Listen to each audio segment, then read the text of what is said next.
Hey guys, for today's video, meron tayong mini vlog about sa mga nangyari sa akin today. Yes, and sa mga oras na yan, nasa bus ako. So kanina, after namin ng uwian, dumiretso na ako sa Muñoz para mag-apply ng work. So ayun na nga, nakasakay na kami kanina sa bus. After that, grabe yung traffic, be. Oo, be. Nakailang tulog siguro ako nun. So ito yung video na to is pauwi na ako niyan. And yung kabilang side, hindi siya traffic, be. Oo, be. Si amin lang yung pinaka-traffic. Well, actually, hindi dapat talaga kami dyan dadaan. Shortcut na lang yung driver para makaiwas nga sa traffic. Pero, wala. Ganun pa din. Hanggang sa yan, nakatulog na ako. Tulog na lang ang tulog hanggang sa makausad.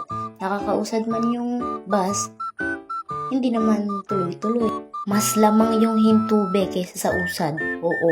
Yung katabi ko nga, be, napapakapunta sa ulo. Actually, hindi lang pala yung katabi ko, kaming lahat. Yung bulati ko nga sa tiyan, nagwawala na kasi sa sobrang gutom niya na siguro.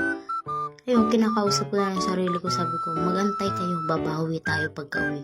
Ayan na, be, umuusag na, be, at malapit na kami sa SM for view. Pinagdadasal ko nga na sana hindi na huminto, be, pero ayun, sa awa ng Diyos huminto siya.